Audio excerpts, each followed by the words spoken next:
On va commencer. Bonjour à tous. Pour ceux qui n'étaient pas là ce matin à la première table ronde, bienvenue à la première édition de Futuroclatch, rencontre nationale des tiers-lieux. On va attaquer cette deuxième table ronde sur la thématique de la ville de demain s'expérimente dans les tiers-lieux.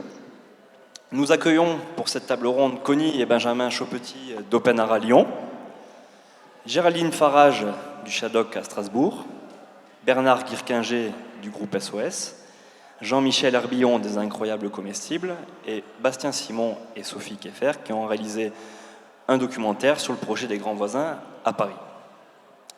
Je vais lancer ce débat tout de suite en posant une problématique du tiers-lieu qui cherche à s'intégrer à la ville. Comment un tiers-lieu aujourd'hui s'y prend pour faire partie intégrante de la ville et pour s'intégrer dans son environnement et s'ouvrir à ses habitants. Et je vais peut-être commencer avec Géraldine Farage du Shadok à Strasbourg, puisque cette structure a justement fait le choix d'être ouverte sur la ville et sur ses habitants. Merci. Oui, bonjour à tous. Donc je représente donc le Shadok, qui est en fait la ville de Strasbourg. On est un service de la ville rattaché à la direction de la culture. Et c'est un projet qui est né d'une collaboration entre la direction de la culture et la direction du développement économique de l'Eurométropole de Strasbourg. Donc ça fait 1 an et demi maintenant qu'on est ouvert.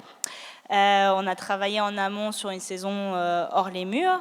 Et donc, le but du jeu du Shadok, c'est d'être un espace d'expérimentation autour du numérique au sens large, à la fois dans ses dimensions artistiques, économiques, mais également autour de l'évolution technique de la cité. Donc c'est un petit peu le point de départ que j'ai donné au projet en arrivant à Strasbourg. C'est aussi un petit peu la raison pour laquelle on a appelé le lieu le Shadok. C'était pour dire que pour nous, c'est pas l'outil qui importe, mais plus ce qu'on en fait. Et donc, au quotidien, on accueille des porteurs de projets qui sont des ingénieurs, des chercheurs, des artistes, des entrepreneurs, mais également des étudiants, beaucoup. Et on les accueille pour un temps donné, une étape de production. On les aide à avancer dans leur projet et en contrepartie, on leur demande de restituer ce travail aux habitants. On essaye d'encourager les collaborations entre ces porteurs de projets et d'autres compétences professionnelles. Donc ce qu'on essaye de faire, c'est de travailler, on essaye de casser les silos, souvent de faire travailler non pas juste les disciplines, mais les secteurs ensemble, donc de créer de la porosité entre le développement économique, l'urbanisme. Comment ça se passe matériellement ou concrètement? Comment vous parvenez à organiser ça? Alors, on a plusieurs formats. On organise des appels à projets, mais on a également des temps de rencontres. En fait, on est, si vous voulez, comme je disais, ça fait pas longtemps qu'on est ouvert, donc on est encore à une phase, j'ai envie de dire, d'acculturation. On organise beaucoup de temps d'échange et, on va dire, d'ateliers participatifs autour de thématiques. C'est ouvert à tous ? Ça dépend des ateliers, ça dépend des moments. Généralement, oui, c'est ouvert à tous. Mais on a également des temps plus professionnels pour questionner un petit peu notre ville en devenir et permettre à ces professionnels de se côtoyer, de voir tout à coup comment, par exemple, un designer va aborder la question de l'innovation face à une start-up qui n'a pas forcément l'habitude de faire appel à ce type de compétences. On travaille toujours en lien avec les acteurs du territoire. On a un lieu collaboratif. On aime bien parler de lieux-outils. Donc on travaille avec des associations, on travaille avec des institutions, l'université beaucoup également, les écoles de Strasbourg, mais aussi voilà, des entrepreneurs, différentes typologies d'acteurs du territoire, pour réussir à faire ce que moi j'appelle du tricot, c'est-à-dire au fur et à mesure, en écoutant les projets, les mettre en écho avec d'autres interlocuteurs. Et à l'intérieur de ça, toute l'idée également, c'est d'investir les agents de la collectivité publique au sein des projets. Donc pour vous donner un exemple, on a ouvert le lieu avec une résidence d'un artiste bruxellois qui s'appelle Lux Keuten. Peut-être que certains d'entre vous le connaissent. C'est un architecte et illustrateur de plus de 70 ans. Son frère est assez connu pour les BD des Cités obscures, Il a travaillé avec lui sur certaines de ses BD. Et c'est quelqu'un qui est un peu une sorte de Léonard de Vinci, c'est-à-dire qu'il imagine une transition de la ville de 50 ans en 50 ans vers une cité végétale. Mais il se base sur des villes existantes et il fait toute l'ingénierie de cette transition et montre comment c'est concrètement possible. Et donc on a accueilli Luc au sein du Shadok pour une résidence d'1 an. Et durant sa résidence, il a travaillé avec des étudiants en architecture. Ils ont réalisé des nids qu'on a suspendus à plus de 6 mètres dans lesquels les gens pouvaient monter pour montrer comment on pouvait aller vers d'autres types d'habitats. On a travaillé avec une boîte qui développe des mobilités alternatives et il a fait un prototypage d'un véhicule qui s'appelle le tricyclopolitain, qui était un assemblage de vélos avec moteur électrique et une carcasse en bois. Donc les projets sont très larges, il n'y a pas tellement de limites à ce que vous développez. Non, à partir du numérique, on peut à peu près s'intéresser à tout ce qu'on veut, donc c'est ce qui est plutôt intéressant. Et voilà, et donc avec Luc, on a également transformé un tram, on a réussi à réaliser certains projets avec les espaces verts de la ville, avec la compagnie CTS, qui est la compagnie de transport à Strasbourg. Enfin, voilà, c'est un petit peu la démarche qu'on a au sein du lieu et qu'on essaye de développer sous forme parfois de petits laboratoires. On a tout un pan aussi d'apprentissage dédié au public, donc on a un Fab Lab au sein du lieu, on a des ateliers pour tout âge et pour tout niveau, pour apprendre nos habitants à utiliser ces outils d'une manière critique et créative, se faire leur propre avis. On n'essaye pas forcément de convaincre. Et on déploie cette activité dans les quartiers à travers un projet qui s'appelle Fabriquer, inventer, partager à l'heure du numérique. D'accord. Voilà. Donc là, on a un modèle de structure, nouveau modèle de partage, d'expérience, de travail collaboratif dans la ville. On a notre modèle avec Bastien Simon et Sophie Kieffer, qui ont été témoins d'un projet en réalisant un documentaire sur Paris, un projet tout à fait original qui s'appelle Les Grands Voisins.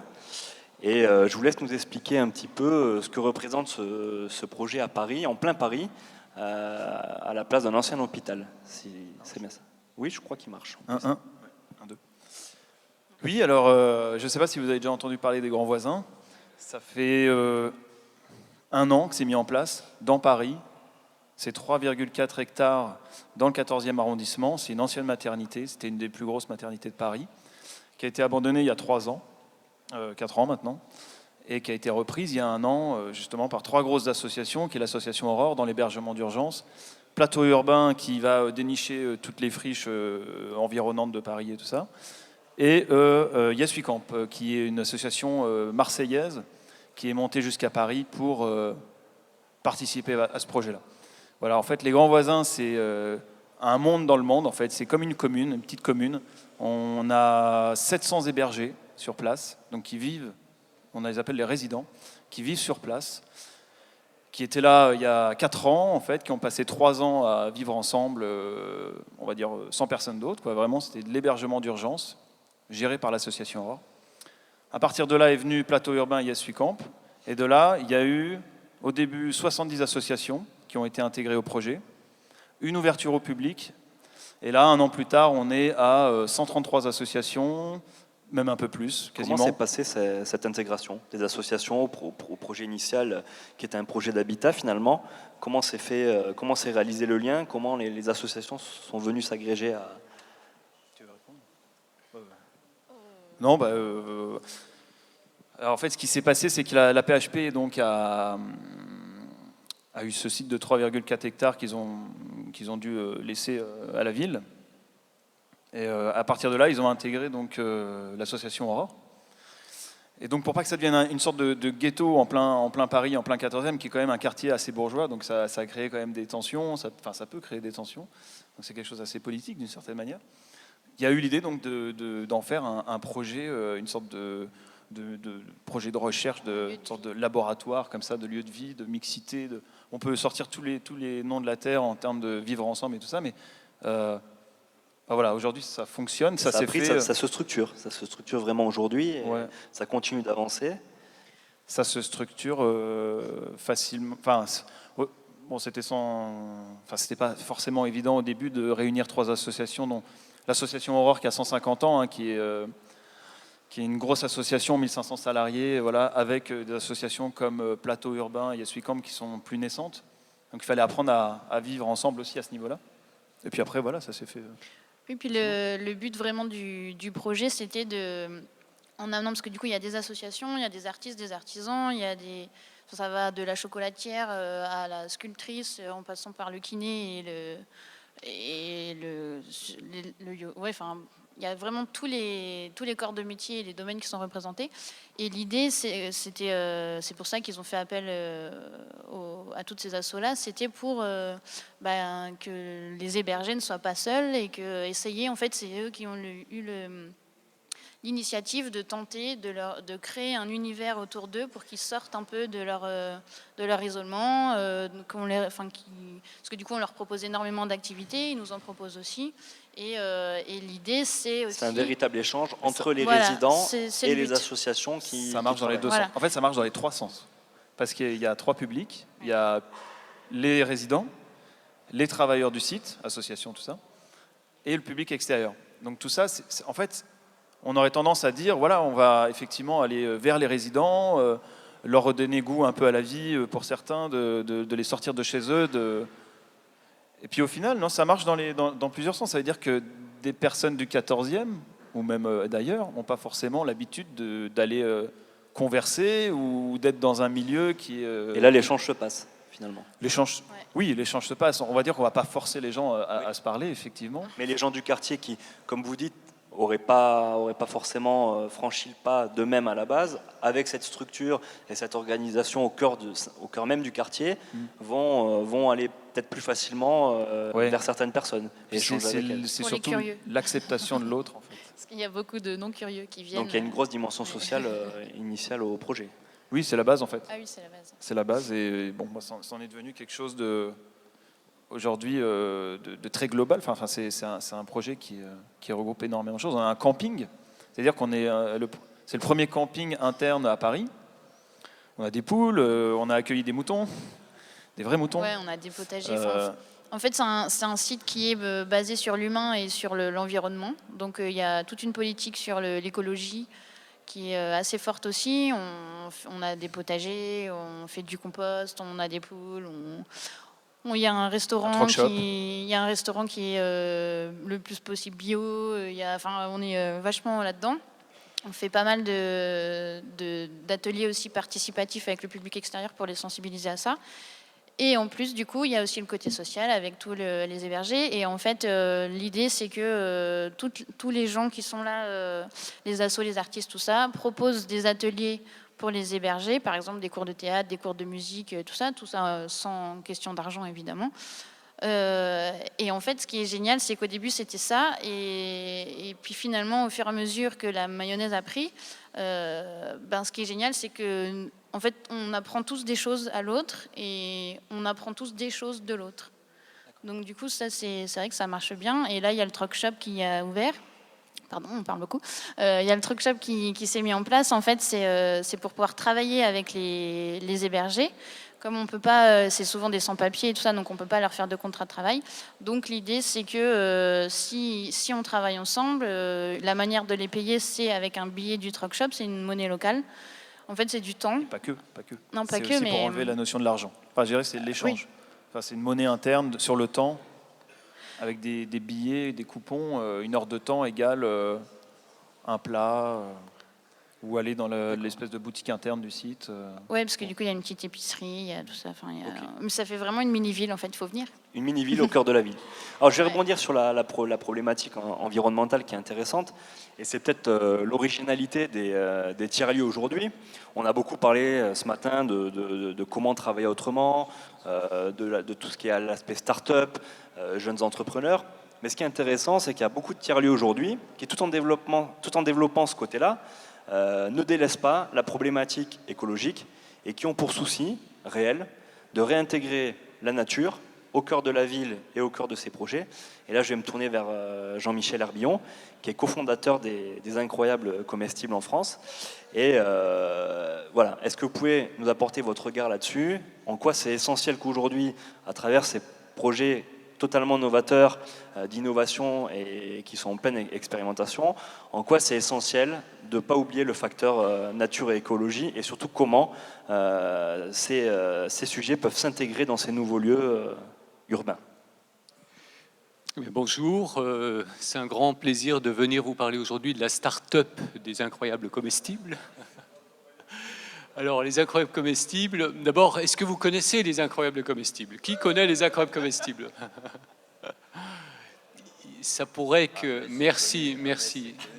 Alors, c'est connu à Metz, en effet, et c'est aussi connu un peu partout en France.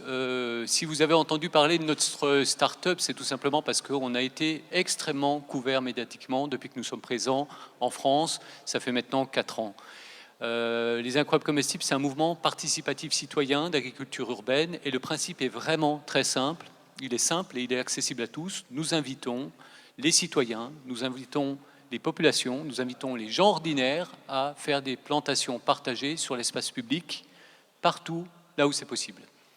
L'idée, c'est, en répondant à une invitation comme celle-ci, de pouvoir d'abord imaginer que l'espace public appartient à chacun et à tout le monde, dès lors qu'on l'investit dans une logique de bien commun.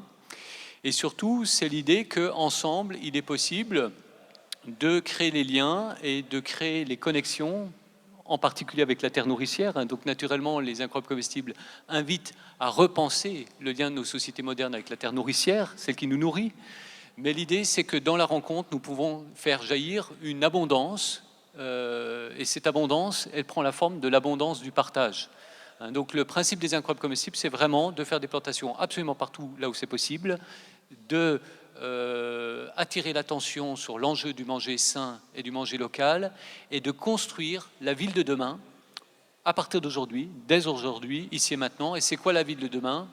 Eh bien, notre conviction, c'est qu'elle sera autosuffisante sur le plan énergétique, mais également qu'elle sera autosuffisante sur le plan alimentaire. Donc l'une des visées des incroyables comestibles, c'est aussi de mettre les territoires en marche vers l'autosuffisance alimentaire. Et alors comment, initialement, aujourd'hui, avant d'arriver à cette autosuffisance, peut-être dans l'avenir, comment cette vision peut s'inscrire dans des lieux aujourd'hui comme TCRM Blida qui nous accueille, dans des projets plus globaux, collaboratifs,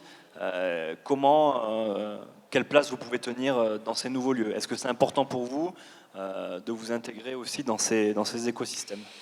Alors, naturellement, les réponses, les initiatives qui naissent dans le giron des incroyables comestibles, elles sont vraiment de différentes natures. Naturellement, c'est toujours des sujets d'intérêt quand nous pouvons investir des lieux où il se passe, où il y a vraiment une production de créativité, de rencontres, d'intelligence collective pour imaginer qu'ensemble, on peut construire la ville de demain, le monde de demain. Au-delà de la ville de demain, l'humanité de demain. On pense que les nouveaux modèles, c'est à la fois, ils procèdent d'une nouvelle conscience individuelle et collective, mais ils procèdent aussi de la créativité, de ce qu'ensemble, on va former comme désir d'avenir.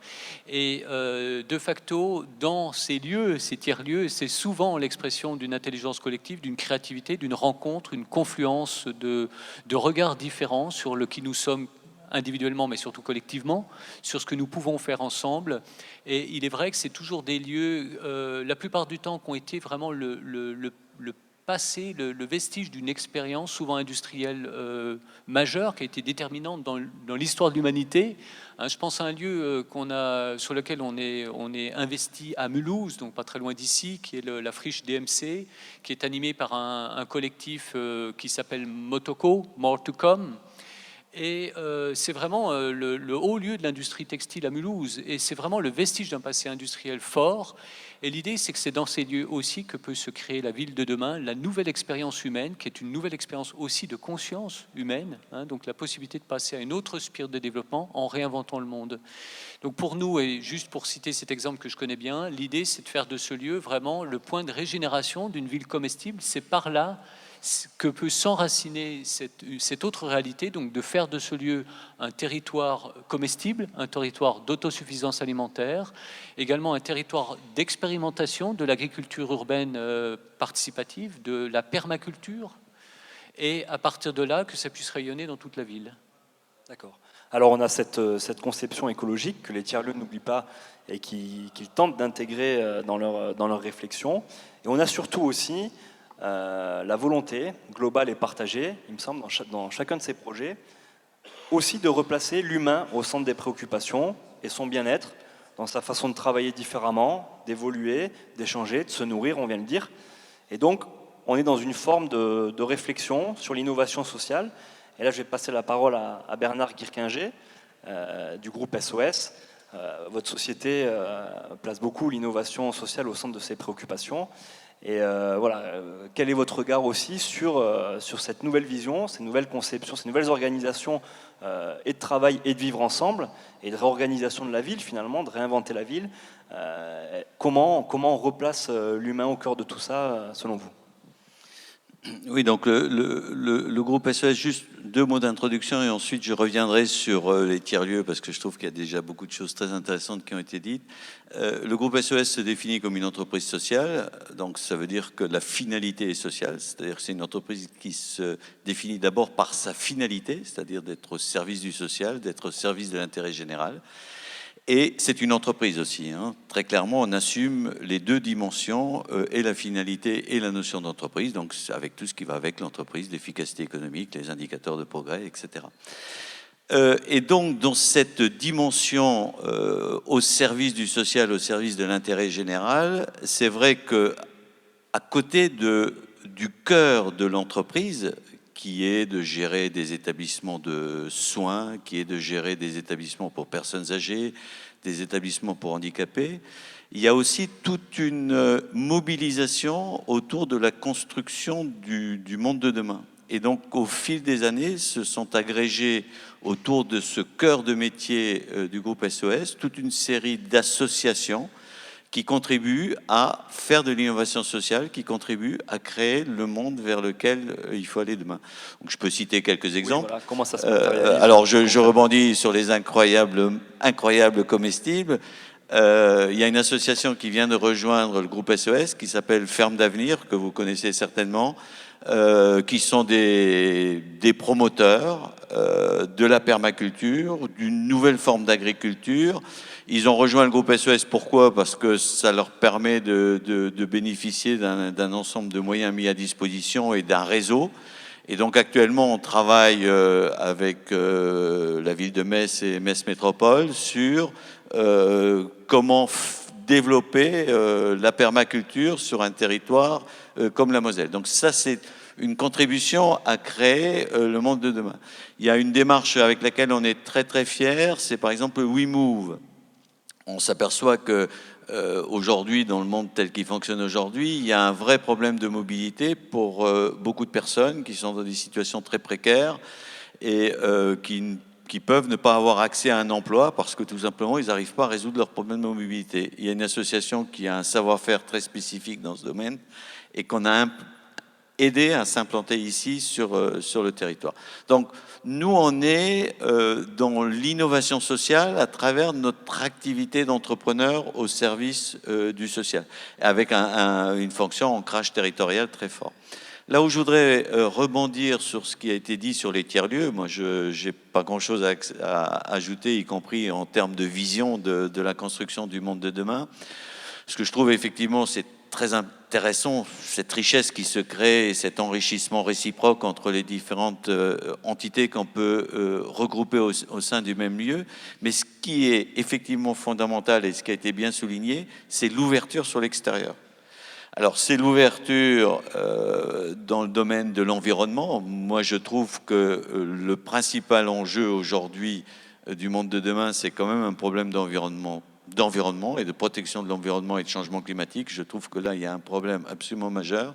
Et je trouve que les associations militantes dans le domaine de la protection de l'environnement, aujourd'hui, perdent en termes de puissance, d'action, de présence. Et moi, je plaide pour qu'on fasse le maximum d'efforts pour que, dans les tiers-lieux, on intègre bien cette dimension environnementale et qu'on cherche peut-être à ce que les associations qui vivent un peu à côté intègrent ces lieux pour retrouver un nouveau souffle. Ça me paraît très important. Je voudrais apporter une dimension complémentaire qui est très importante à mes yeux, c'est l'irrigation du territoire auprès de l'économie classique. Moi, je suis un ancien dirigeant de grands groupes. L'économie classique a absolument besoin de comprendre ce qui se passe aujourd'hui, pour préparer le monde de demain, a absolument besoin de s'approprier toute la richesse du numérique. Et tout ce qu'on peut faire au niveau des tiers-lieux pour créer cette relation qui est vraiment pas facile, hein, parce que tricoter, comme vous avez dit, du relationnel, les faire venir les patrons de PME, d'entreprises de taille intermédiaire, c'est pas facile, mais c'est essentiel. Et il faut convaincre les responsables politiques que ça, c'est un élément d'attractivité du territoire. Parce que les territoires qui sont de fait en compétition les uns avec les autres, plus les entreprises, plus les créateurs d'entreprises, plus les entreprises traditionnelles arriveront à s'intégrer, à intégrer cette innovation qui se fait en dehors des domaines économiques classiques, plus les territoires seront puissants. Et dernier point, et je m'arrête là, parce que sinon je vais être trop lent, et puis il y a une dimension, c'est les politiques. Parce que, in fine, il faut bien transformer ce qui se crée dans les tiers-lieux en projet politique. Et aujourd'hui, on est quand même dans un monde où on manque dramatiquement de projets politiques. Donc je ne sais pas comment connecter ça, mais il y a un enjeu. Alors je sais qu'il y a quelques responsables politiques dans la salle, mais voilà, il faut que ce soit un lieu de création aussi du projet politique, du projet collectif, et le projet politique collectif passera par un certain nombre d'institutionnels et par un certain nombre de responsables politiques. Alors, on reviendra peut-être après, parce que c'est très intéressant au volet politique et au rôle qu'ils ont à jouer, on pourra en débattre. Mais je voulais revenir sur la difficulté que vous évoquiez de connecter parfois tous ces acteurs. Comment on fait dans une ville quand un nouveau lieu, quand un nouveau tiers-lieu s'ouvre, se développe. On parlait de tricotage tout à l'heure, que ce n'était pas évident. Comment on arrive à connecter tous ces acteurs autour d'un projet peut-être commun, et comment on met tout cet écosystème en relation. Et là, je vais peut-être me tourner vers Connie et Benjamin Chaupetit d'Open Art à Lyon, qui tentent justement de faire ça, de mettre des gens différents en réseau, en lien, en relation, pour les aider à aboutir à quelque chose de concret. Je peux vous laisser expliquer un petit peu ce que vous faites en détail et réagir à cette problématique, à cette difficulté aujourd'hui. On a des idées, on a des projets, mais parfois c'est compliqué de mettre tout le monde en relation et sur la même échelle. Effectivement, quand on a comme projet de permettre à tout individu, quel que soit son âge, son niveau de connaissance, qui représente une organisation ou pas, de participer, d'apprendre, d'innover, de collaborer, de construire le monde de demain, on a à la fois une contrainte et une richesse qui est la différence de valeur, la différence de ressources. Et le pari qu'on a fait dans le réseau OpenEra, qui a commencé comme un réseau justement de tiers-lieux d'innovation, différents tiers-lieux de participation, d'animation citoyenne de tout style, c'est de prendre le problème dans le sens inverse. C'est-à-dire on part des organisations et des individus telles qu'elles sont aujourd'hui, on voit quelles sont leurs difficultés, leurs contraintes, leurs projets, et on propose des réponses opérationnelles. C'est-à-dire on trouve dans le reste de l'écosystème ce qui peut répondre à leurs attentes telles qu'elles sont aujourd'hui, et que c'est ça qui crée le commun en fait, d'un lieu à l'autre, d'une structure à l'autre, d'un thème à l'autre, en servant de brise-glace qui correspond vraiment à ce qu'elles sont aujourd'hui, et que progressivement, en amenant autour de la table des solutions qui répondent à des problèmes, ça permet aux gens de se découvrir. On a le cas par exemple d'acteurs du MEDEF qui sont aperçus qu'ils avaient travaillé en commun sur des solutions de gestion de l'information avec des alterpunks, une fédération alterpunk. Et c'est très enrichissant, en fait, ça a permis des échanges et des constructions. Vous avez réussi à les mettre à la même table, du coup? A posteriori, c'est-à-dire au départ, ils voyaient juste que ça répondait à un besoin concret. Une fois la crête rasée. Voilà. Mais après, ils se sont découverts et ça a créé des choses complètement inattendues, notamment avec le territoire de la métropole, ou des choses qui paraissaient complètement inaccessibles. Je pensais par exemple à des grands projets immobiliers, le bâtiment totem de la French Tech. Donc s'il s'agit les Halles Girard de 4000 m². C'est à Lyon? C'est à Lyon, voilà. Donc ce type de réponse d'appel d'offres, typiquement, on parle d'un loyer qui dépasse les 500 000 € par an. Donc automatiquement, toutes les associations de quartier, etc., se sentent disqualifiées pour participer à ce type de lieu. Mais du fait que dans la participation, dans l'apport opérationnel qu'avait OpenEra dans ces petites associations de quartier, on leur a simplement dit, est-ce que ça vous dirait d'animer telle ou telle partie, la partie écologique notamment. Il a suffi qu'elles disent oui, et ça a été le travail de structuration de la formation qui a été fait en amont, a permis de nourrir le dossier de réponse à appel d'offres ce qui a été très difficile et très long si on avait dû le faire en essayant de convaincre. Voilà. D'accord. On peut peut-être revenir au volet politique dont vous parliez. Qu'est-ce qui doit bouger, qu'est-ce qui doit changer en priorité aujourd'hui dans les relations justement entre les institutions, les politiques et tous ces lieux de développement, d'expérimentation? Quel trajet, quelle marche il y a encore à franchir pour que les choses s'améliorent, et quelles sont les priorités selon vous? La confiance.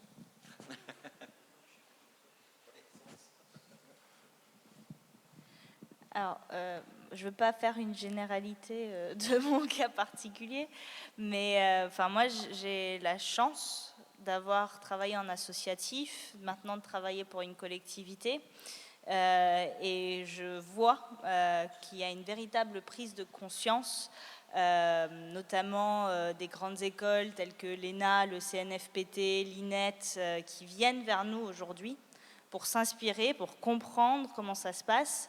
Il y a une véritable prise de conscience au sein des collectivités, à mon sens, sur la nécessité d'un changement dans les manières de faire. Et notamment, ce qu'on défend derrière, je pense tous autour de cette table, ce n'est pas forcément une dynamique ou une recette clé, c'est plus des valeurs d'ouverture, de transversalité, de collaboration et de capacité à s'adapter à ce que l'avenir nous réserve. Alors le grand mot à la mode, c'est résilience en ce moment, mais effectivement, aujourd'hui, nous, on a la chance d'avoir...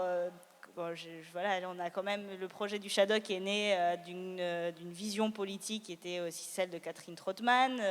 Aujourd'hui, on a un élu à la culture qui est extrêmement dynamique là-dessus. Donc, ils sont en recherche, ils essayent de aussi s'imprégner de ces choses qui se sont développées un peu partout, dont beaucoup marchent. Et ils ont cette volonté de trouver des moyens de faire autrement aussi. Donc j'ai plutôt une vision assez positive là-dessus.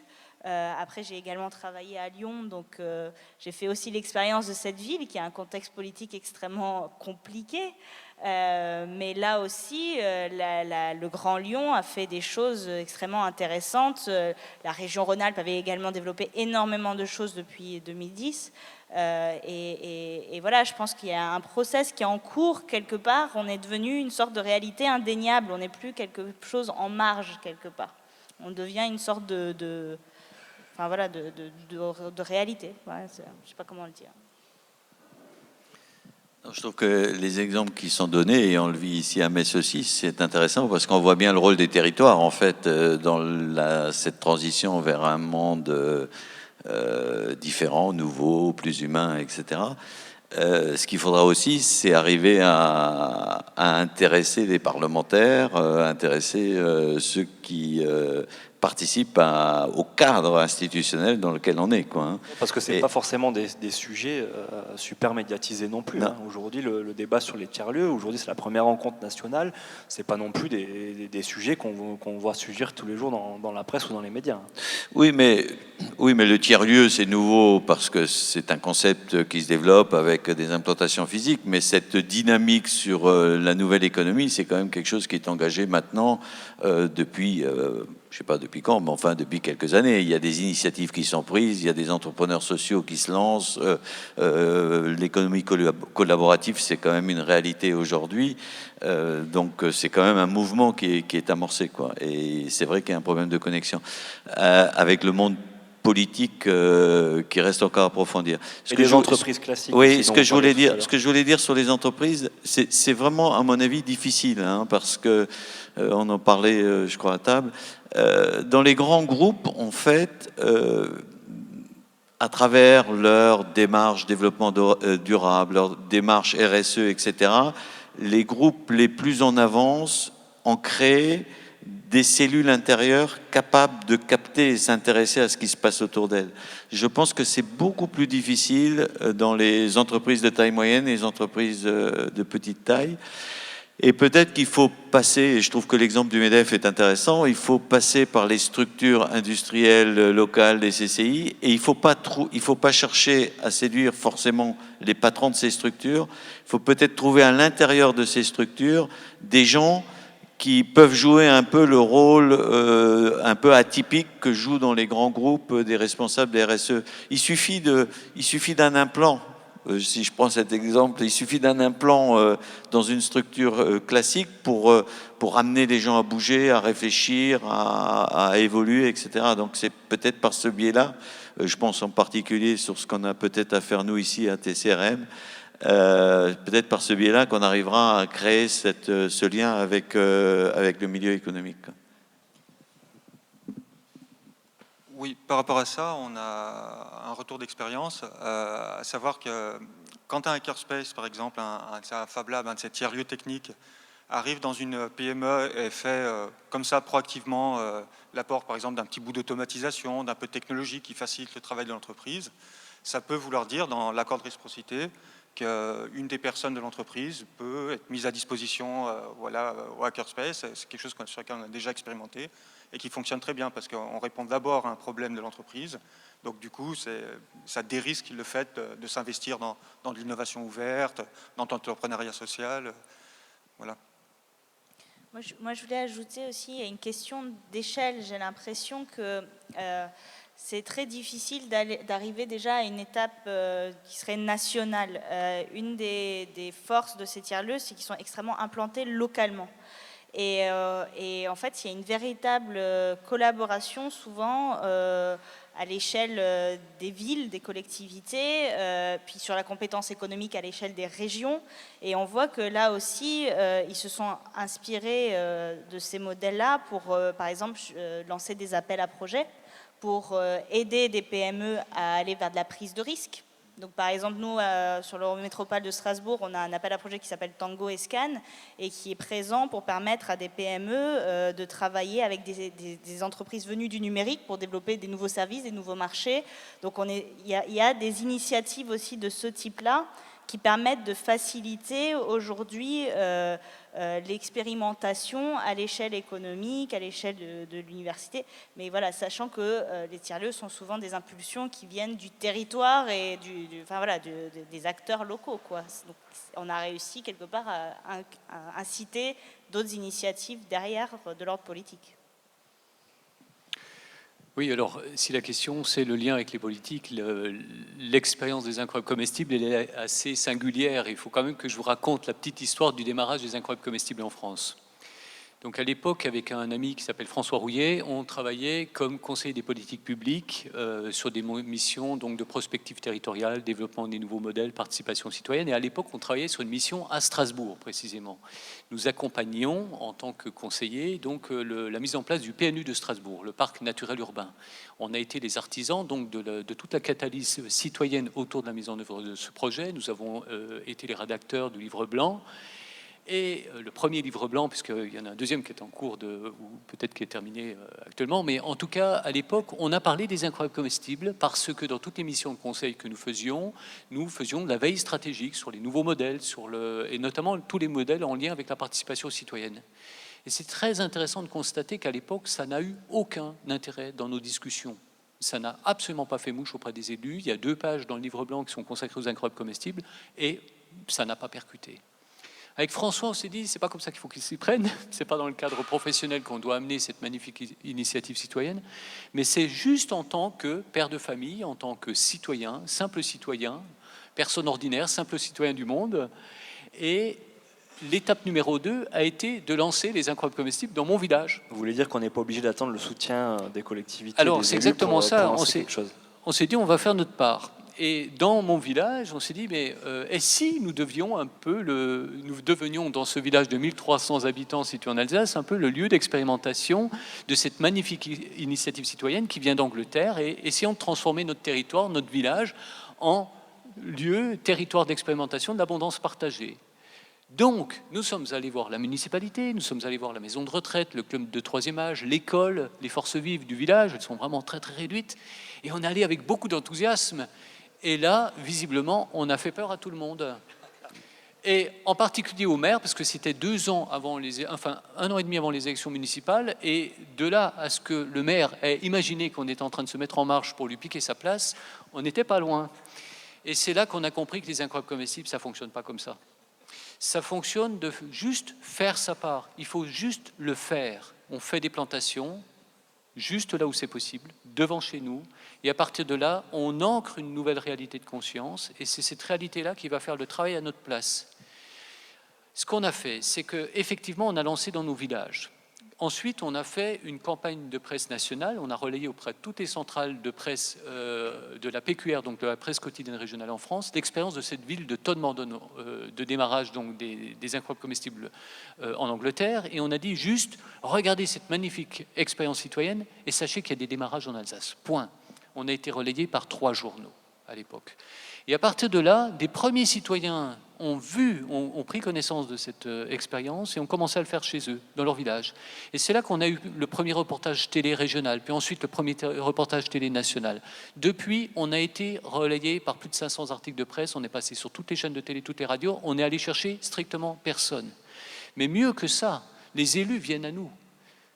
Alors, naturellement, entre-temps, on a des correspondants étrangers qui sont venus à nous et qui ont lancé les incroyables comestibles. La dernière en date, c'est quand même à Abidjan, en Côte d'Ivoire. On est présent aujourd'hui, par cette façon-là, dans 25 pays dans le monde.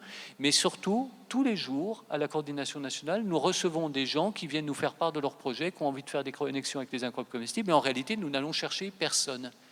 Juste pour faire le lien, quand même, avec les tiers-lieux. Alors, il n'est pas direct, mais il est quand même indirect. Ce matin, j'ai eu la chance de parler avec un architecte qui a un bureau d'architecture et qui a créé une association avec plusieurs autres architectes urbanistes, une association qui s'appelle 7 milliards d'urbanistes. Et ça, c'est extrêmement intéressant parce que l'idée, c'est que nous sommes tous des urbanistes en puissance. Et alors, le concept, c'est de dire, dans cette idée de réappropriation collective, donnons les outils qui permettent à chacun de se réapproprier leur rôle créateur d'urbaniste en puissance.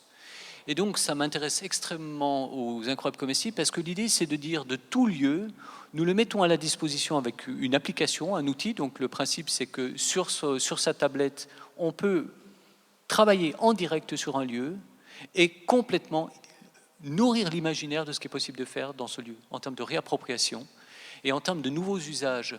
Donc là, c'est très intéressant parce que sur ce projet de la friche DMC à Mulhouse, où nous étions donc jusqu'à présent dans une situation où nous regardons ce qui est possible de faire, eh bien l'idée, c'est de montrer à ceux qui gèrent ce lieu, donc à la Société d'économie mixte et aux élus du territoire, de montrer une réalité totalement transformée.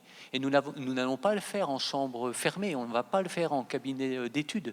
Nous allons le mettre et le soumettre à la réappropriation de chacun par un outil qui permet, via, m'a-t-il expliqué, je ne sais plus, 5 000 ou 10 000 possibilités, de complètement, radicalement transformer ce lieu en territoire comestible, nourricier, inscrit dans une démarche d'autosuffisance alimentaire. C'est une démarche politique.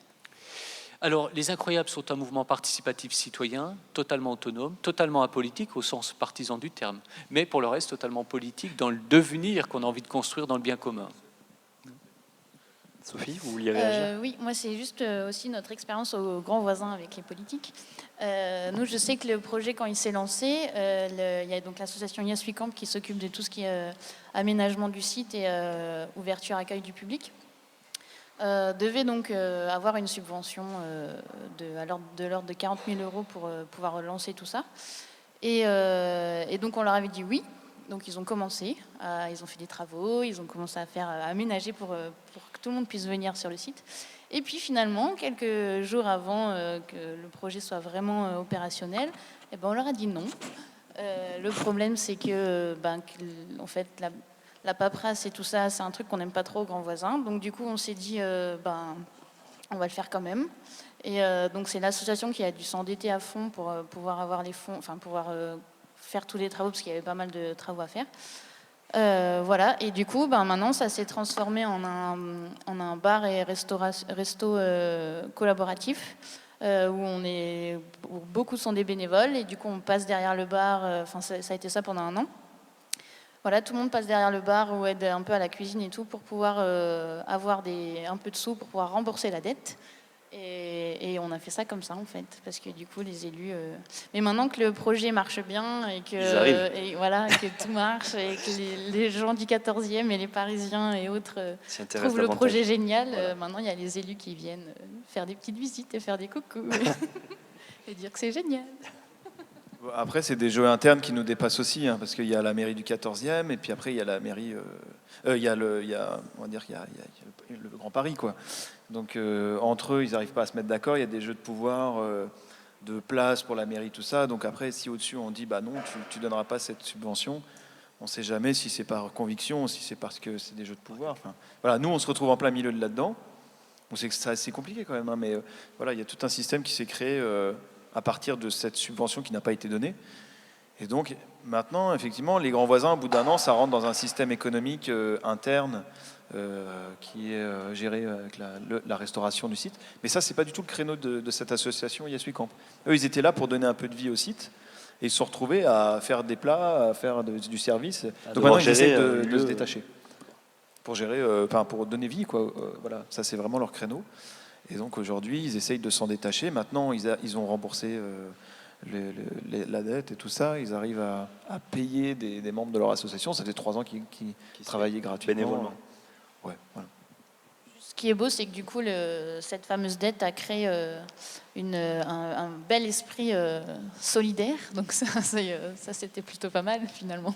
C'était une bonne conséquence de ce problème à la base.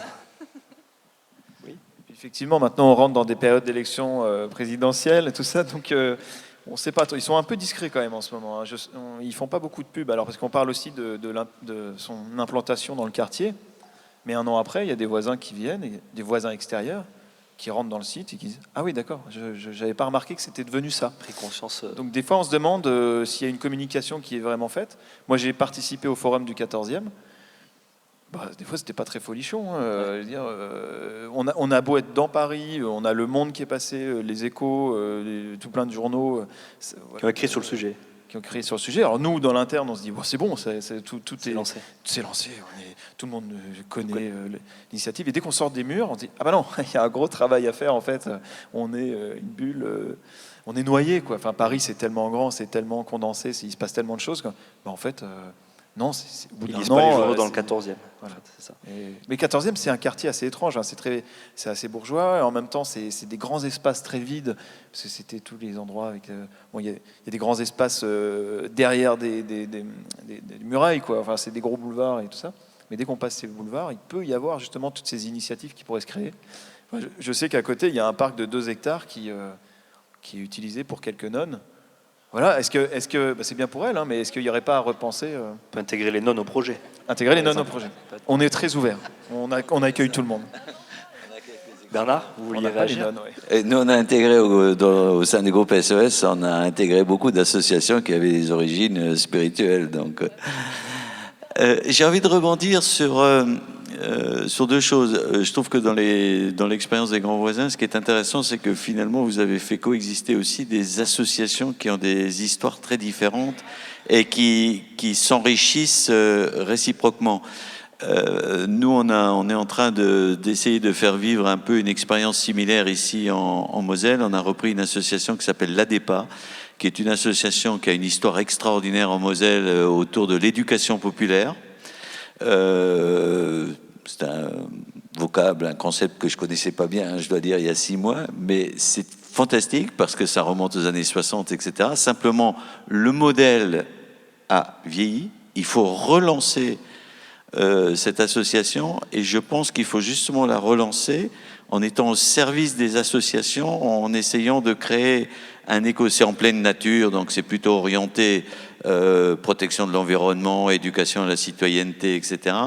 Mais je trouve que ce qui doit être extraordinaire, c'est d'arriver à créer un écosystème, un lieu où les associations se rencontrent et s'enrichissent mutuellement et créent une dynamique collective. C'est un projet qu'on essaye de développer dans ce lieu, qui se situe à peu près à 15 km de Metz. Et là où je voudrais un peu faire évoluer le débat, c'est qu'est-ce qu'il faut faire pour aller vers les scolaires, vers le milieu éducatif. Est-ce que est-ce qu'il y a des actions spécifiques à mener? Je pense à ça parce que dans ce lieu dont je parle, on accueille énormément de scolaires. Les instituteurs viennent avec leurs enfants dans ce lieu pour vivre des animations autour d'animaux. Alors il y a des poules aussi, c'est plus logique hein, parce que c'est une zone très rurale. Il y a des moutons, etc. Mais voilà, est-ce que dans ces tiers-lieux où se crée le monde de demain, où on essaye de faire émerger le monde de demain, est-ce qu'il y a une dimension éducative, quoi? Est-ce qu'il faut sensibiliser les plus jeunes le plus tôt possible à cet esprit collaboratif Au Grand Voisin, il y a des activités qui se passent tous les week-ends. Bon, c'est de manière exponentielle, hein, parce que voilà, ça fait qu'un an que c'est mis en place, et en un an, effectivement, beaucoup d'associations du site ont mis en place justement des activités. Alors, on en a plusieurs, que ce soit même pour les enfants ou autres. Donc, tout cet espace permet d'accueillir justement du public extérieur pour certaines activités. Il y a de l'espace, il y a des gens motivés, et voilà, donc tout se met en place un peu progressivement. Puis je pense aussi au potager partagé ou à tout ce qui est accueille aussi des personnes de l'extérieur pour prêter main forte à des activités où nous, par exemple, en interne, on n'aurait pas forcément le temps non plus, que ce soit pour le compost, par exemple. Moi, je pense même à des activités comme des associations comme Biocycle ou Carton Plein, déménagement. C'est du déménagement en vélo, c'est de la récupération d'aliments donc pour Biocycle avec du vélo. Donc il y a toute cette notion aussi d'écologie qui est en train de se remettre en place, qui sort des murs, hein, parce que effectivement c'est des associations qui font des activités internes dans le site et qui accueillent des enfants pour leur apprendre que je sais pas ce que c'est que l'écologie ou la permaculture ou tout ça. Je ne sais pas si tu veux dire. Est-ce qu'au Shadok vous avez des actions comme ça envers le jeune public? Oui, oui. Alors nous on a un pan de propositions qui se fait de manière régulière au sein du Shadok. Et puis, comme je le disais tout à l'heure, on a développé avec deux associations, l'association Horizome à Haute-Pierre et l'association Avelab, qui anime notre Fab Lab. On a coécrit un projet qui s'adressait aux 14-25 ans. Et qui a été financé par le ministère de la Jeunesse et des Sports, justement, sur un fonds qui s'appelle le Fonds d'expérimentation pour la jeunesse. Et du coup, on a pu déployer tout un programme d'action sur 2 ans, où on est allé dans des collèges, dans des lycées, mais on a également beaucoup travaillé avec les missions locales, la PJJ, la protection judiciaire de la jeunesse, mais également le Pôle emploi, pour toucher des jeunes qui étaient complètement déscolarisés et en recherche d'insertion professionnelle. Et donc en fait, le point de départ qu'on a pris à ce projet, c'était de dire comment on peut permettre à ces jeunes de découvrir des métiers dont on n'entend pas forcément parler au sein de leurs écoles ou chez eux, et de leur permettre de s'initier aux compétences qu'il y avait derrière. Donc on a 3 axes de programme, un plutôt autour de la fabrication, du travail collaboratif des Fab Labs, de l'esprit maker, open source, etc., qui s'appelle Fabrique ton quotidien. Et à chaque fois, on essaye de les faire rencontrer un professionnel, visiter un lieu professionnel, puis de s'initier, de réaliser un projet personnel. Un second axe autour des métiers de la création et des métiers artistiques qui s'appelle Imaginaire numérique. Donc là, on a accueilli des artistes, ils ont travaillé avec eux, enfin voilà. Et un axe plutôt autour des médias, du journalisme, des blogs, de la radio, des évolutions de ces métiers à partir du numérique. Et du coup, ça nous a permis effectivement d'aller à la rencontre d'une diversité de publics qui n'aurait pas forcément poussé la porte du Shadok aussi facilement. Donc on a aussi ouvert par exemple des Fab Labs mobiles sur les territoires ou dans des centres commerciaux pour aller aussi sortir du tiers-lieu. L'activité. Sortir du tiers-lieu, c'est extrêmement important aussi, parce qu'en fait, c'est quand même des lieux qui peuvent faire peur. On n'a pas les clés de compréhension, on ne sait pas quel est le mode d'emploi. C'est souvent des espaces de travail qui sont ouverts de temps en temps au public. Donc on est en train de aussi beaucoup travailler au sein du Shadok à la lisibilité pour un habitant lambda qui n'a pas les clés pour passer la porte. Comment on peut devenir rendre... plus accessible. Exactement. Sophie? Et Vous juste vouliez dire pour terminer là-dessus, la collaboration avec les associations est à ce niveau-là extrêmement importante. Le Shadok, à la base, pour reboucler ce que vous disiez également, ça a été parce qu'on a le festival Ososphère qui a investi une friche industrielle, qui a montré ce qu'on pouvait faire dans cet espace, que la ville a décidé d'ouvrir un tiers-lieu à cet endroit-là. Et le projet est né de ces collaborations avec l'association Alsace Digital autour de l'entrepreneuriat, l'association AVLab avec le Fab Lab, etc. On n'existerait pas s'il n'y avait pas ces énergies. C'est pour ça que je parlais de Associative. confiance. Tout C'est à fait. l'idée Mais de ça va dans laisser les des deux tiers-lieux, sens. des lieux comme ça, des friches. Et en même temps, il faut leur donner confiance, comme quoi on va investir ces lieux-là, mais de manière intelligente, pour le bien commun. En plus, ça peut redorer le blason un peu à nos politiciens, ça peut peut-être leur servir aussi. Je ne sais pas. Mais ça va dans les deux sens. Ça va dans les deux sens. Parce que moi, quand j'ai Il faut passé leur la donner barrière confiance. de passer de l'associatif à la ville, j'ai été super étonnée de difficulté à ce que les assos nous fassent confiance, qu'on n'allait pas les phagocyter pour l'image de la ville. Quoi. Mais moi, je dis toujours aussi que le lieu des grands voisins, bon, voilà, on nous a demandé d'intervenir dans ce site et puis de rendre les clés à la fin, de ne pas faire de sitting d'une certaine manière. Donc il y a cette confiance-là qui passe aussi par nous, une fois que l'écoquartier se construira, parce qu'en fait tout va être détruit à 40% en tout cas sur le site des grands voisins dans 2 ans. Il faudra partir, quoi. On va pas, voilà. Et si du jour au lendemain un site les personnes décident de s'attacher à des arbres ou je sais pas, là tout de suite à mon avis ça va poser problème. Donc il faut aussi dès le début mettre le contrat sur table et dire ok, vous êtes là pour tant d'années. Si vous avez un peu de rab, c'est tant mieux pour tout le monde. Mais voilà, il faut savoir accepter que c'est des lieux temporaires.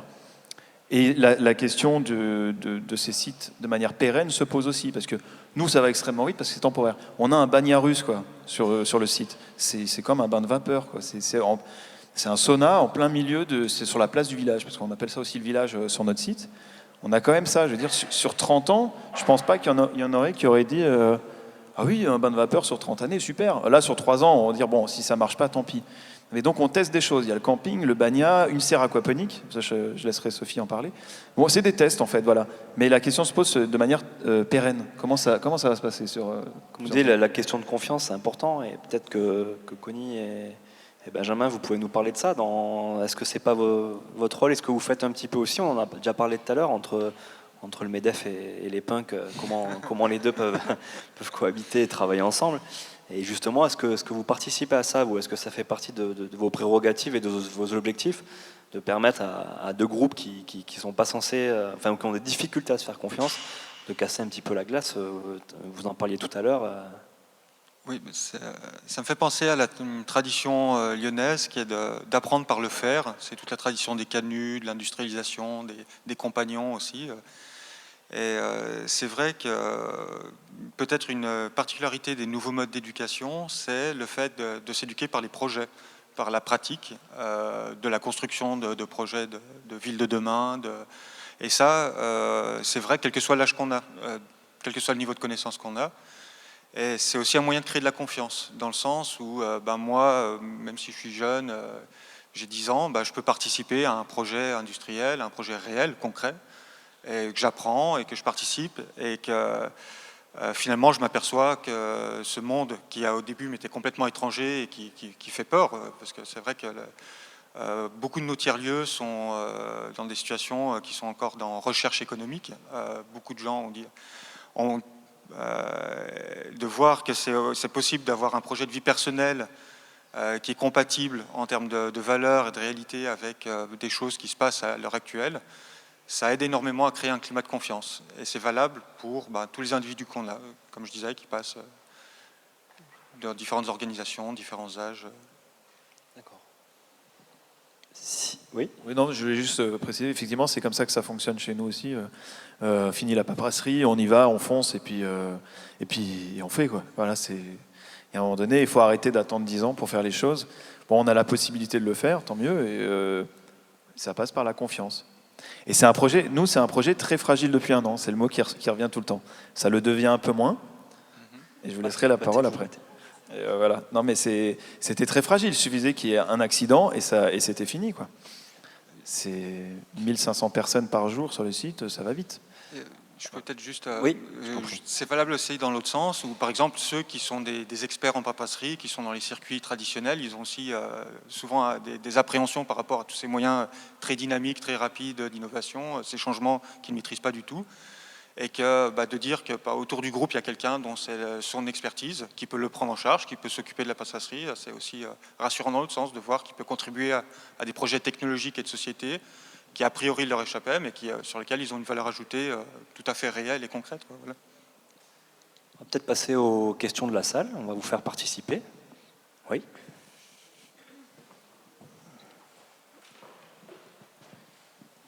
Oui, bonjour. Comme on n'a pas assez parlé des grands voisins, je vais en mettre une couche. Il se trouve que j'ai été consommateur de cet espace pendant une petite semaine. J'ai eu la chance d'être au camping, j'ai eu la chance de manger là-bas, etc. Et dans le camping, c'est une histoire formidable, c'est que j'ai passé pas mal de nuits dans une espèce de sous-marin de 2 mètres de long, d'1 mètre de haut en polystyrène, en fibre de verre, etc. C'était absolument formidable. D'autre part, vous parliez tout à l'heure de la cuisine. Ce qui est formidable aussi, c'est que manifestement, les gens qui servent sont aussi les cuisinières. Et quelquefois, quand elles viennent de pays exotiques, elles sont très très contentes de nous présenter leurs plats et de nous faire manger ça. Et c'est formidable. Il y a une chose qui m'a surpris quand même, c'est j'ai l'impression que... alors déjà, pour expliquer pourquoi c'est pas connu, il faut connaître, hein. Non, mais c'est con, mais vous avez 2 portes. Une porte qui fait 1,10 m et l'autre qui fait 4 mètres, point barre. Hein. Et le reste, c'est... C'est déjà pas mal. Oui, mais le reste, c'est des murailles de 4 mètres de haut. Donc, si c'était des grilles, ce serait différent. Petite porte, mais grand cœur. Génialement grand cœur. Et ce qui était assez impressionnant, c'est... je me souviens être rentré un mercredi soir à 22h. Je me dis, mais qu'est-ce qui se passe? Il y avait au moins 600 personnes qui étaient en train... Comment? C'était voilà 1 mois à peu près. Et c'était étonnant de voir 500-600 personnes qui manifestement étaient pas forcément du quartier, mais en tous les cas, mais ils étaient venus pour consommer. Alors, je ne vous parle pas le lendemain matin, quand je me suis levé, il y avait des verres partout. Hein, donc il y a aussi encore un peu de discipline à avoir. Alors, pour revenir à la cuisine dont vous parlez au début, ça c'est en fait la conciergerie solidaire, donc c'est quelque chose qui s'est mis en place aussi sur le site. Le principe, c'est des hébergés qui du coup viennent de pays complètement tous différents, qui ont des savoir-faire effectivement en cuisine, qui proposent des repas. Toute la chaîne est génial. En fait, ils proposent des repas avec des légumes, etc. Les légumes sont cuisinés par des gens qui sont en réinsertion par le travail. Ensuite, c'est transporté jusque sur le site par des gens qui sont en réinsertion par le travail. Ensuite, c'est servi par des gens qui sont toujours en réinsertion par le travail. Et du coup, en plus, effectivement, ça nous permet de pouvoir goûter des cuisines du monde entier. Et en fait, ça crée vraiment le lien aussi. La cuisine, c'est une des choses qui crée... forcément, les gens parlent entre eux après, donc c'est cool. Et par rapport à l'activité sur le site, c'est vrai que en fait, c'est ouvert au public, donc c'est génial parce que on a besoin de montrer ce qu'on a commencé à mettre en place et que c'est important de le faire connaître. Après, c'est vrai qu'on commence tout doucement à être un peu pris par tout ça et il y a énormément de monde qui viennent, au détriment peut-être parfois, c'est pour ça qu'on est encore en train de penser ça. Oui, suivant les périodes, mais là c'est vrai qu'avec l'été c'était assez, il y avait beaucoup de monde et en fait tout doucement on est un peu victime de notre succès et les travailleurs sur le site comme nous, on est un peu, des fois on se sent plus trop tranquille pour travailler. Les hébergés, ça leur fait un peu peur aussi, tout ce public-là. Mais tout ça, en fait, on va en parler parce que donc, tous les mois, on fait le conseil des voisins. On se réunit tous et on fait le bilan du mois qui s'est fait.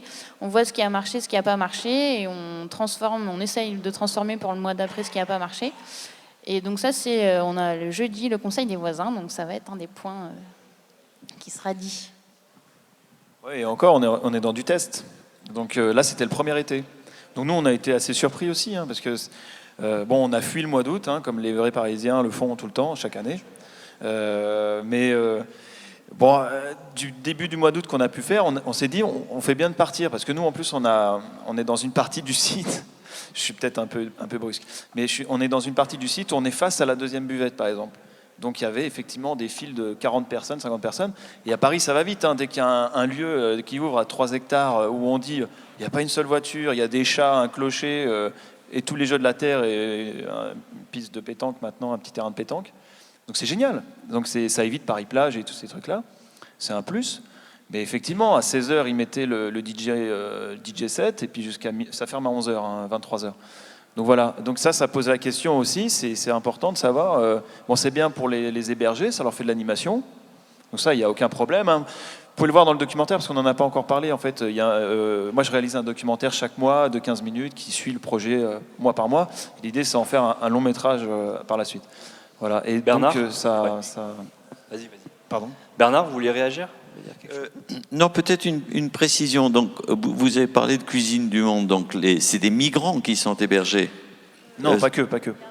Mais ceux qui font la cuisine du monde, c'est des migrants et ça se fait par l'intermédiaire de l'association qui les héberge. Comment vous gérez ça? C'est du travail à l'heure en fait. C'est un système de réinsertion.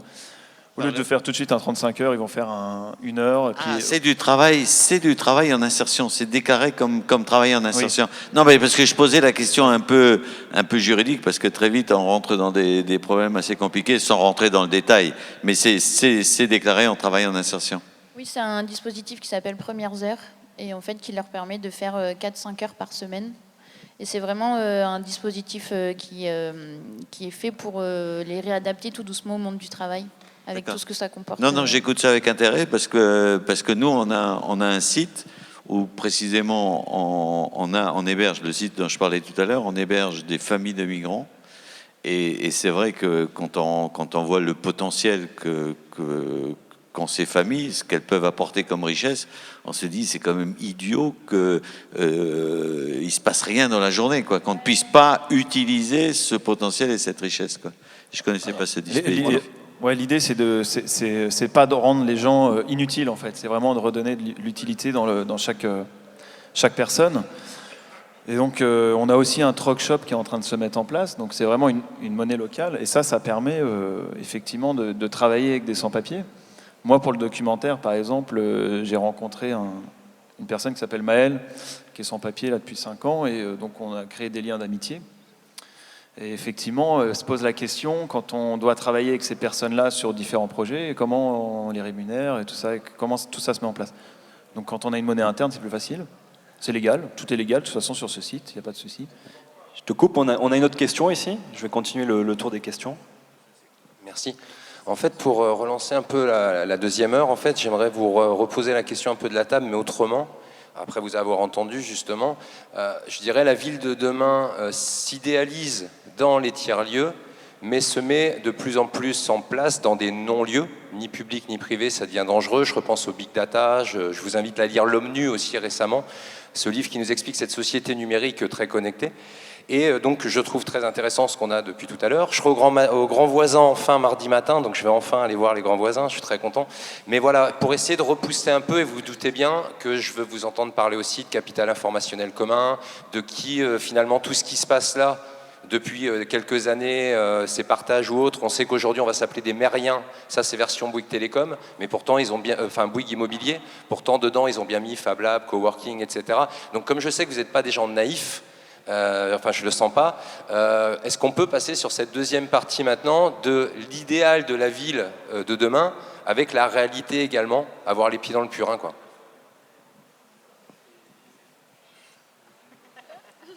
Qui se lance?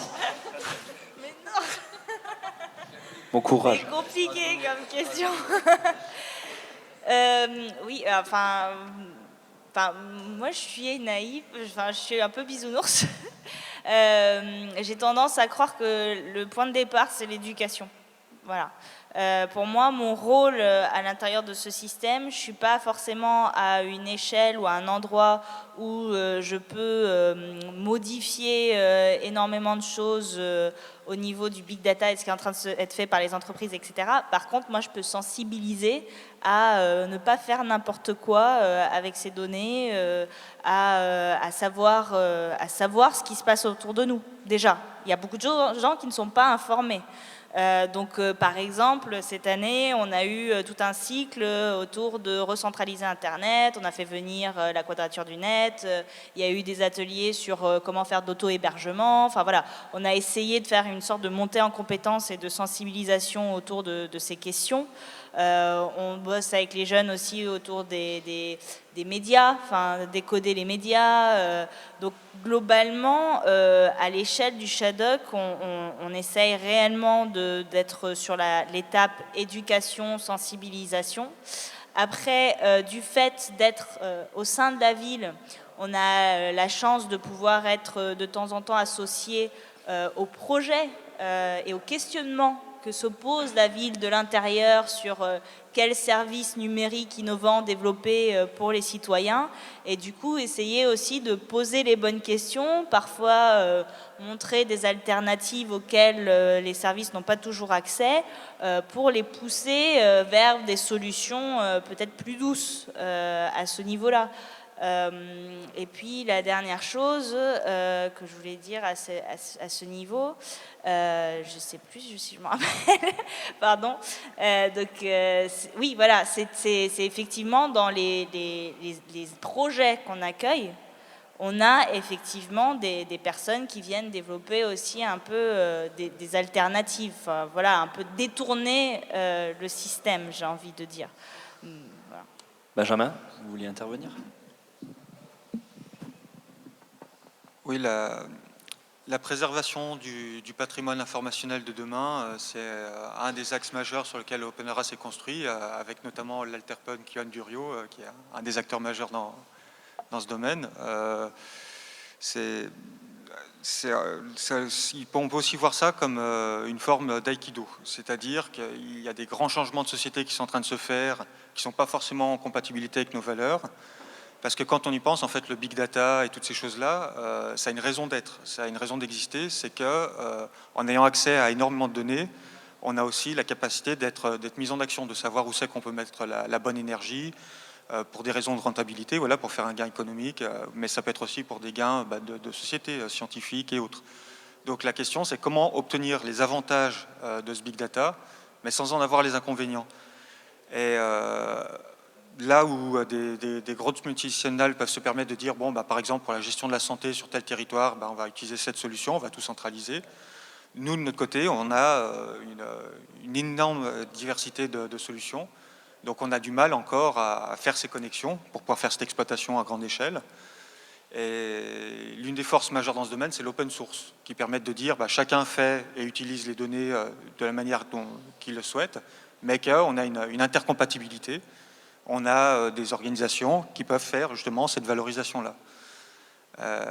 Mais ce travail reste encore à faire, dans le sens où un des grands enjeux d'OpenARA, c'est justement ce travail d'éducation, mais aussi de normalisation, dans le sens où à chaque fois qu'on fait un projet en commun avec des personnes et des organisations, dans les accords de réciprocité, on demande à ce qu'elles normalisent sur des bases open source ce qu'elles sont en train de faire, pour pouvoir qu'après, à l'horizon 1 an, 2 ans, 3 ans, 5 ans, on ait le même niveau de rendu, éventuellement de rentabilité, d'outils que ces groupes multinationaux tels que Google, Facebook aujourd'hui.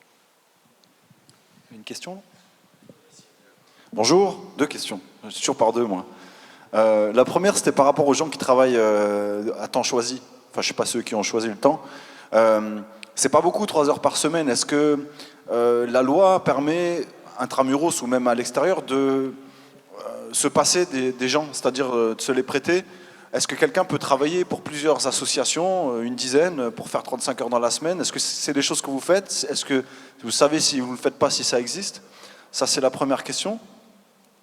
Et la deuxième, est-ce que vous avez vocation ou l'envie Et si oui, est-ce que c'est depuis le début? Est-ce que ça se concrétise? De former des gens pour en faire des ambassadeurs? Parce que vous parliez de gens immigrés, peut-être qu'ils veulent retourner pour, convaincus du bien fondé de ce genre de lieu, essayer de les recréer ailleurs. Ça, c'est quelque chose qui m'intéresse aussi. Alors, pour le dispositif des premières heures, ça s'appelle. Alors là, je connais pas encore assez bien tous les dessous du truc, mais c'est un vrai, c'est un dispositif national qui existe. Et en fait, c'est pas celui qui vient travailler qui choisit. Justement, le but, c'est de donner la possibilité à des gens qui ont perdu vraiment le lien social et qui ont et le lien avec le travail, c'est de leur imposer en fait 5 heures ou 4 heures par semaine, de leur dire le lundi tu viens de 14h à 15h, et puis etc. les autres jours, et du coup c'est pour les remettre tout doucement dans le rythme du travail, avec les obligations. T'as quelqu'un au-dessus de toi, tu viens, genre si tu travailles dans la cuisine, tu t'attaches les cheveux, tu mets la Charlotte, machin. Tu viens à l'heure, c'est des petits trucs de base, mais c'est vraiment pour leur redonner la base, justement. Voilà, donc c'est pas le... Puis il n'y a qu'une... c'est l'association... en général, les hébergés, en fait, travaillent juste avec une association. Quand ils font ça, ils passent pas de l'une à l'autre. Et puis c'est des mini-salaires, hein, c'est pas... le but, c'est pas qu'eux s'enchaînent toutes leurs heures pour faire 35 heures et gagnent des sous, c'est vraiment pas le but. Voilà, et la deuxième question, c'était les ambassadeurs. Bastien va vous en parler aussi, mais juste pour dire, en fait, le but, quand le projet s'est monté, c'était pas ça. Notre but, c'était d'expérimenter quelque chose, de voir si ça marche. Et comme ça marche, ça a mis du temps parce que c'est une histoire d'humain, donc c'est forcément une histoire de confiance. Donc ça a mis forcément un peu de temps. Mais comme ça marche, oui, c'est effectivement maintenant, on décide pas de qui est ambassadeur, on se proclame tous autant ambassadeurs des grands voisins, et plus on peut aller en parler partout tous, et mieux c'est parce que ça marche. Donc on essaye, on ne dit pas qu'on a un exemple, loin de là, mais en tout cas on a des petites pistes de trucs qui marchent, et en donnant nos recettes, peut-être que d'autres les amélioreront encore, et tant mieux. Voilà. Alors, juste Bastien va parler de Maël. Oui. Bernard, vous vouliez intervenir? Non, mais c'est très bien ce que disait Sophie. C'est vrai que c'est difficile de faire travailler 35 heures des gens qui viennent par exemple de la rue ou qui ont été cassés par diverses histoires. Voilà. Mais non, moi je voulais en venir à Maël, c'est cette fameuse personne que j'ai rencontrée sur le site, qui est hébergée sur le site depuis 4 ans. Effectivement, il a ce désir, mais même plus large, de faire de l'éducation aux plus jeunes, même en Mauritanie, parce qu'il est entre guillemets franco, parce qu'il n'est plus en ce moment, mauritanien. Et donc il veut faire de l'éducation aux plus jeunes, et je suis convaincu qu'il va parler d'un site comme ça, parce que c'est un site qui redonne des ailes aux personnes qui ont eu les ailes brûlées, par exemple. Voilà. Donc si on peut apporter une petite touche de bonheur à certaines personnes, c'est déjà bien, en fait. Il ne faut jamais essayer de viser le mieux quand on peut déjà faire du bien. Enfin, je pense que là, on est à des petits niveaux. C'est des petits niveaux locaux, effectivement. Si chaque arrondissement, chaque localité faisait ce genre de projet, on irait loin, je pense. Parce que chacun s'occuperait même d'une personne ou deux. Et puis voilà. Il y a plein d'actions sur le site, d'architecture, tout ça, et donc justement il y a des personnes qui ont des potentiels de soudeurs, tout ça, qui viennent avec leur... voilà. Et donc toutes ces personnes-là, qui viennent du monde entier, faut le dire, vont forcément repartir avec ce bagage-là, si certaines personnes repartent chez elles, ou non. Ça va forcément se diffuser, c'est de manière numérique, orale, voilà, c'est de l'éducation Bernard, populaire. Vous voulez dire quelque chose par rapport à ça? Non, pas par rapport à ça. Moi, je voudrais revenir en arrière parce que j'étais un peu perturbé par la question de notre collègue de la salle. J'ai pas tout de suite compris ce qu'il voulait dire, et à travers la réponse, j'ai mieux saisi le sens de la question. Je pense que la question est quand même fondamentale. Alors je le dis peut-être avec mes mots à moi, je suis pas sûr de rejoindre exactement ce qui a été dit. C'est que là on parle des tiers-lieux, on est tous d'accord pour dire on construit quelque chose de nouveau, c'est bien sur le terrain que ça va se passer, c'est bien dans les territoires qu'il faut inventer le monde de demain, etc. On est tous d'accord. Mais c'est vrai qu'il y a des enjeux économiques macro qui sont absolument considérables et qu'on ne peut pas négliger. Et on ne sait pas on ne sait pas qui va gagner, entre guillemets. On ne sait pas qui va gagner. C'est pour ça que je pense qu'on ne peut pas dissocier cette construction d'un monde nouveau avec un rôle de militant, y compris vis-à-vis de la grande politique.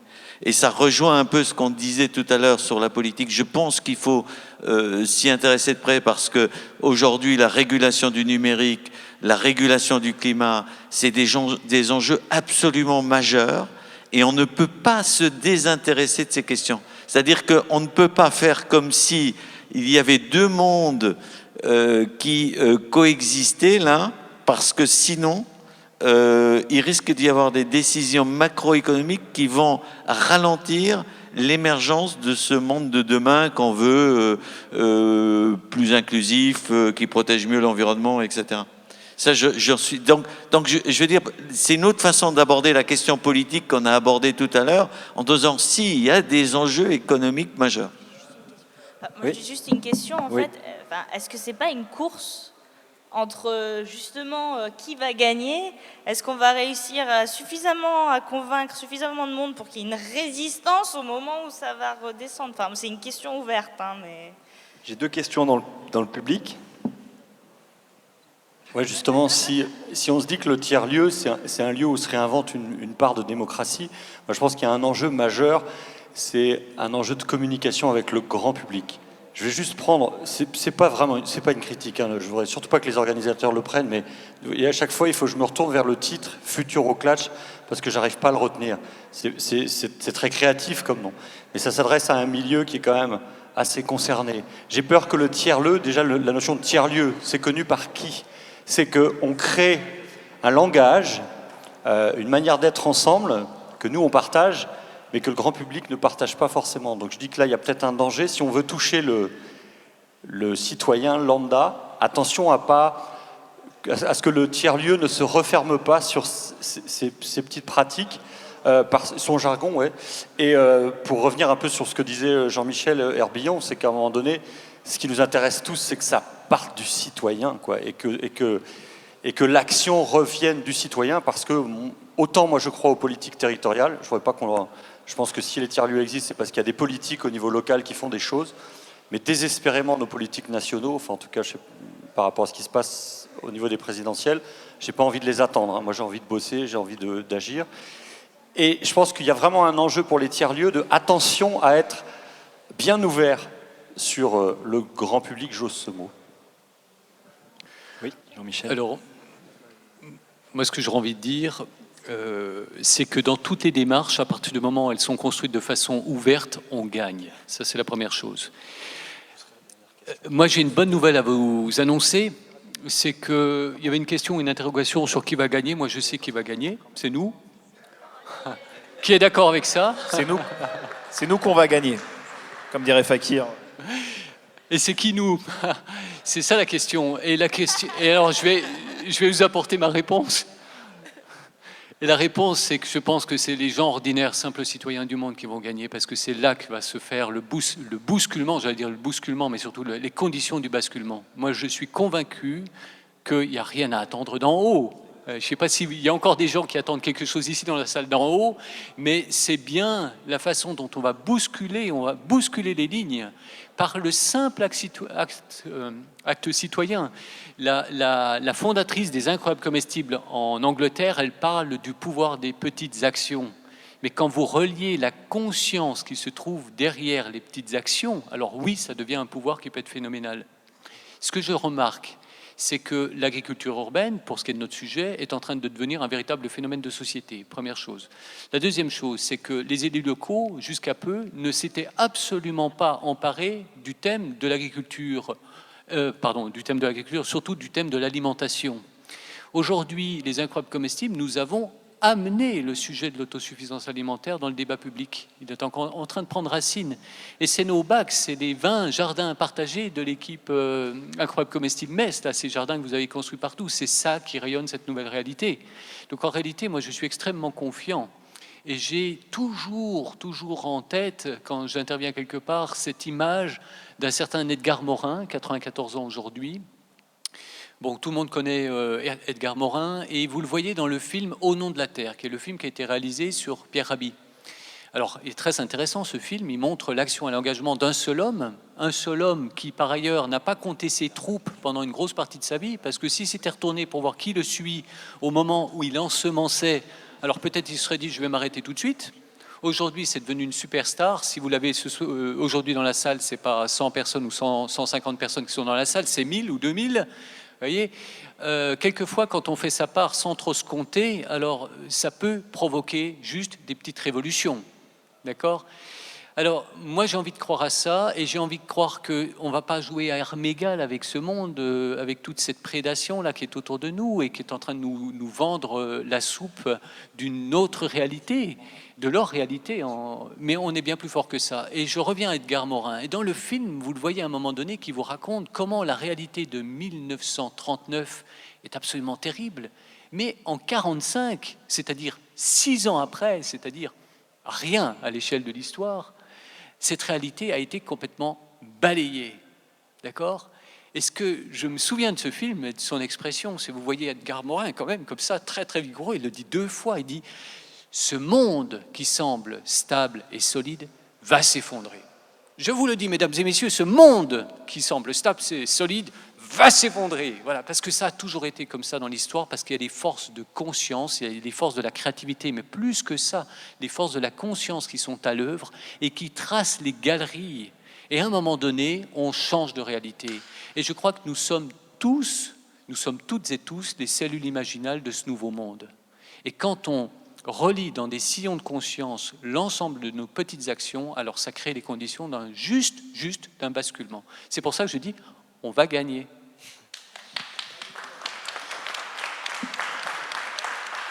On a une dernière question. Je passe la parole. Oui, Jacques Timoni. Bon, moi, je vous considère comme des forces telluriques, alors profitez-en. SOS d'un terrien pas tout à fait en détresse. Ma devise, c'est bien faire et laisser dire. Et l'enfer, c'est sans SNS, les autres, par rapport à l'autre auteur. Alors, c'est bien beau, on n'est pas chez les bisounours. Le numérique, ça va détruire les emplois plus que ça va en créer. Les associatifs, je suis d'accord, mais quand ils sont en parfaite concurrence contre des gens qui existent, je vais donner un exemple.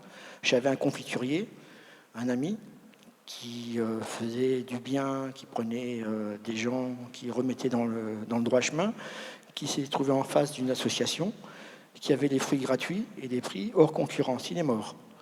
Donc faites attention à vos associations. Après, le groupe SOS, je le connais un tout petit peu. Le groupe Shadok aussi un petit peu. Le Lyon, pas trop. Donc, je répercute pas ce que j'ai entendu. Là, je suis sourd, moi, en entendant, et ça me profite des fois. Mon voisin est un petit peu spécial, il renverse les cafés de tout le monde, il renverse les idées de tout le monde. C'est bien. Il faut être un agitateur d'idées. Sachez qu'il y a déjà des passerelles qui existent. Je ne suis pas d'accord avec le monsieur de SOS. Les TPE et les PME, dont je fais partie, ont déjà des gens qui sont intéressés. Alors, il y a des passerelles style Golden Gate, mais il y a aussi des ponts de singe. Pont de singe, c'est à la militaire, un bras, une corde en haut, une corde en bas, on vous débrouillez pour faire l'aller-retour. Et puis il y a aussi des tyroliennes. Tyroliennes, c'est vous êtes en haut, vous êtes en bas. On vous descend en bas, mais après, il faut remonter. Quant aux politiques, ils sont au 3e sous-sol, et nous, on est dans les gratte-ciel au 300e étage. Donc il faut qu'il y ait un ascenseur assez conséquent. J'attends rien d'eux, puisque, comme vous l'avez démontré, quand on fait, ils nous suivent, puisque s'ils avaient des idées, ça se saurait. Ils sont juste capables de nous les piquer. Voilà. Ça a le mérite d'être clair. Est-ce que vous voulez réagir ?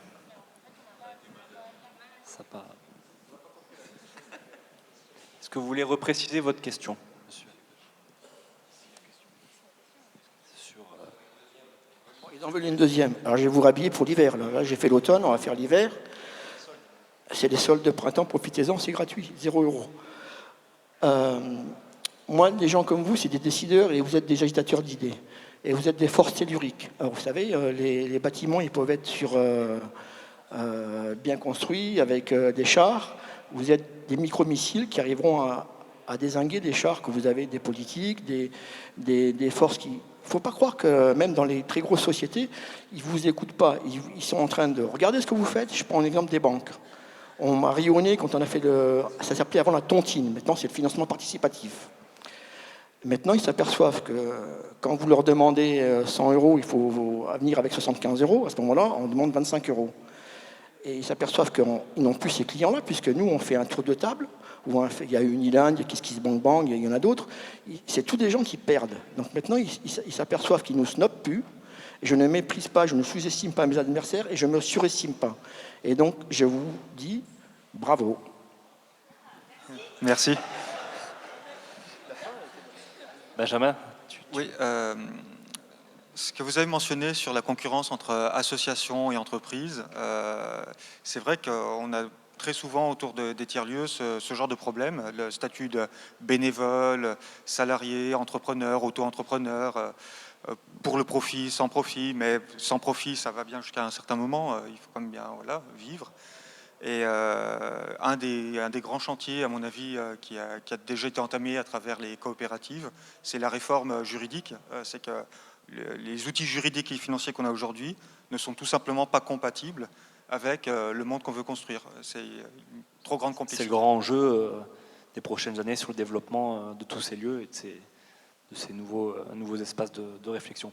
On va peut-être conclure là-dessus. Je vous remercie de votre présence, de votre participation active. Je remercie beaucoup les intervenants. Et voilà, merci à vous.